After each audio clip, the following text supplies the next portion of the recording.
Hopefully Kisaragi-san and the others managed to escape. As long as they got to the shifter gate, they should be okay. You realize how far we are from that gate. Too far for us to make it.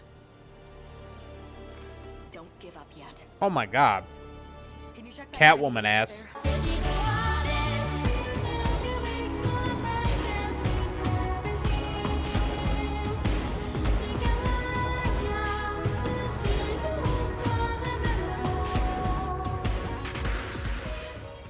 13 Sentinels Aegis Rim is published by Atlas and developed by Vanillaware. The story is kind of divided between visual novel type sections and strategy battles. The story doesn't follow just one high school student, but 13 different high school students in a fictional 1980s Japan who were dragged into a futuristic war between mechs, known as Sentinels in the game, and kaiju, a narrative-driven adventure that spans throughout decades using time travel and different things. At least 26 of my personal 33-ish hours were spent in the visual novel sections, visual novel-like sections, where you get into dialogue between numerous characters as you try to figure out what is going on and why these kaijus are appearing, and what is the background of each of these characters and why they are able to drive these Sentinels and be the ones that need to be in the Sentinels to combat these kaiju. All the dialogue that you get in the game is very important, most of it anyway, to the overall story. The other 7-ish hours is spent in more to be desired, I would say, strategy battles, where more dialogue takes place before and after the battle to add even more to the overall story. I always said to think of the story like a very anime-style version of Pacific Rim, but with a way more in-depth and intertwining story. It's really happening. Just as you said. A kaiju attacked, like in that movie. So we'll do what we have to do. Pacific Rim? Is that what they're talking about? Robots and fight. This is actual kaiju robot Our game? fate was sealed a long time ago.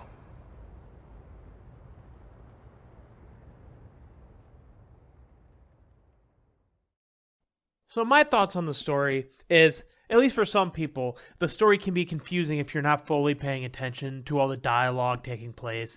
But if you are engaged into the story of each characters, then the story is pretty enjoyable almost all the way through. Some characters I liked more than others, which happens in a lot of games. But overall, I liked all the characters for different reasons. And some took me longer to like. Some was kind of like, eh. But as time went on, you got to know the characters more. Got to know more about them. And then in the end, I overall liked almost, if not all, the characters. One of the big things is the whole story being fully voice acted is a huge plus for me, as it doesn't always happen in a lot of these kinds of games. So it was a very welcome addition. That being said, the voice acting in this game is great from almost every character, which is pretty much to be expected when most of the voice actors voiced characters in the awesome Fire Emblem Three Houses game.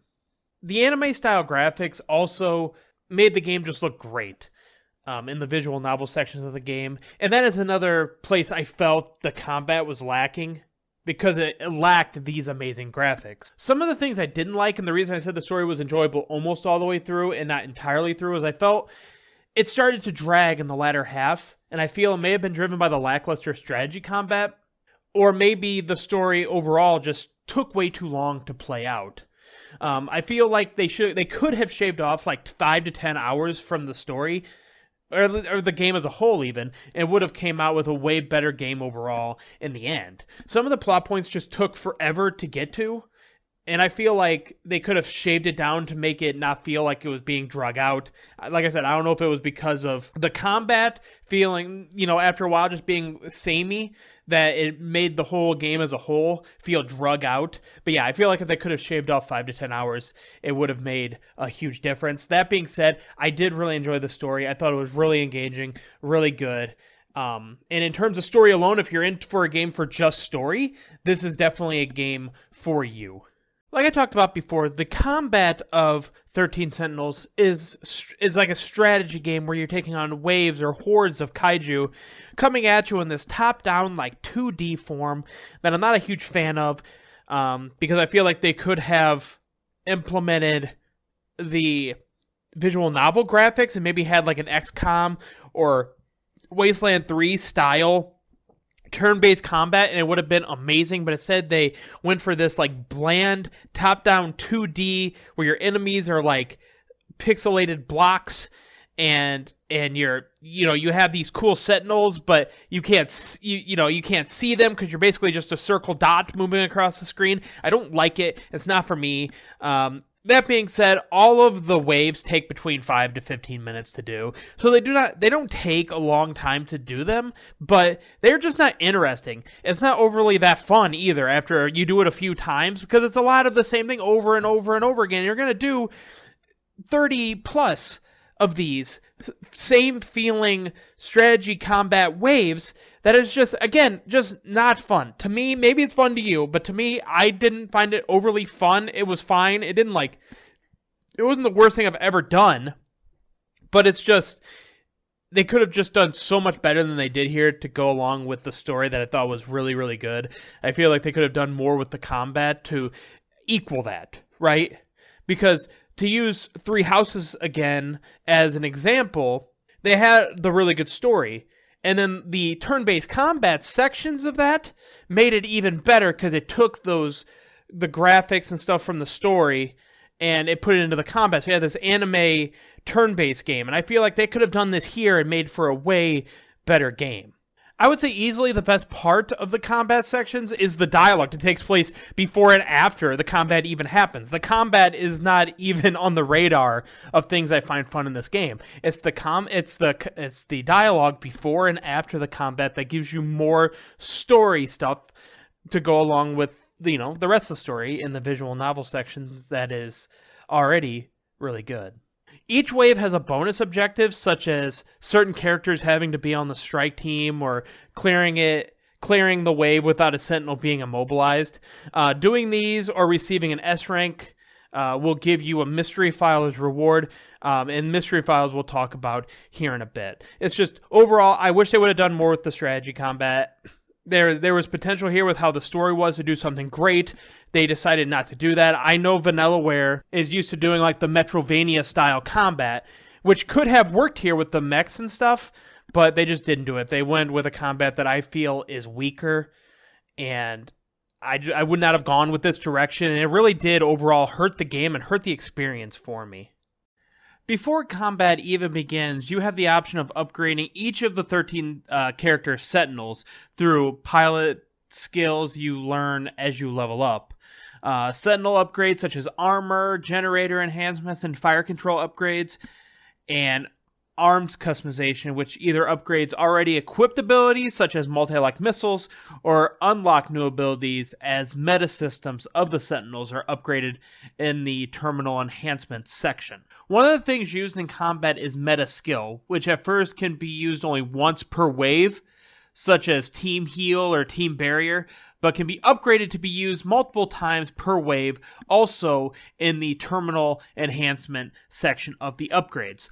So this is the kind of stuff that is important in the combat, especially when you get more waves. You want to upgrade your Sentinels, that way when you have a ton of waves, especially later on in the game, you have the abilities and the upgrades available to you to actually not make the combat even more of a pain in the ass than it kind of already is. In terms of collectibles, as you complete more combat and story sections, event archives are unlocked, allowing you to go back and re-listen to cutscenes that you have missed information on. On certain characters, they have little logs you can read that maybe you missed something in translation that kind of lays out the story for you, so you can try to piece together the story that way if you missed something during cutscenes or anything like that. Also, there are mystery files that are received through completing protagonists' events, receiving them as battle rewards, and by using mystery points obtained through battle waves. Mystery files will provide answers to some of the mysteries of some of the incidents that occurred to particular characters. This is not a game that has a lot of collectibles. If you're a big collectible person, this game really isn't it. You have the event archives, which is basically you just going back and re-watching cutscenes, remembering things that happened in the past, and then the mystery files, which is basically just answers to some of the mysteries that were provided throughout the game. In terms of the final score, the main story I really liked. If you break it down into segments, the story makes up 80% of the game. So you're really going off of, a lot of it is the story. But the combat is there. The combat is part of it. Being in a Sentinels, fighting Kaiju, Demos, I think is what they call them in the game sometimes. They call them both. That's part of the game. So you can't just ignore it just because the story is the main focal point. The combat drags it down. It makes the story feel like it's more drawn out than it probably actually is, because the combat is just not that fun to get through. You know, I got to a point where you're blocked off and you have to do combat, and, you know, you're stuck doing the combat, and you're just like, I don't want to really do this. Even though it doesn't take that long, you know, it still kind of drags it down a lot. But I still really enjoyed the story enough that I feel like it holds it up even over the combat. Not enough to where it's like a high score, but I think I'm going to end up at a 7 out of 10.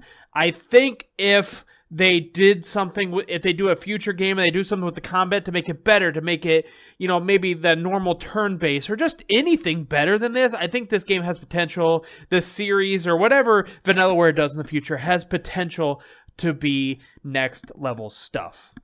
But that is going to do it for this video. Thank you guys so much for watching. If you enjoy the video, please go ahead and hit that like button. If you enjoy the content we've been putting out, we put out podcast reviews, obviously, and me and Flame Will have been putting out playthroughs, parts for various games. If you enjoy that, please hit the subscribe button. I would appreciate it. But again, that's going to do it for me. Thank you so much for watching, and I will talk to you next time. Bye, guys.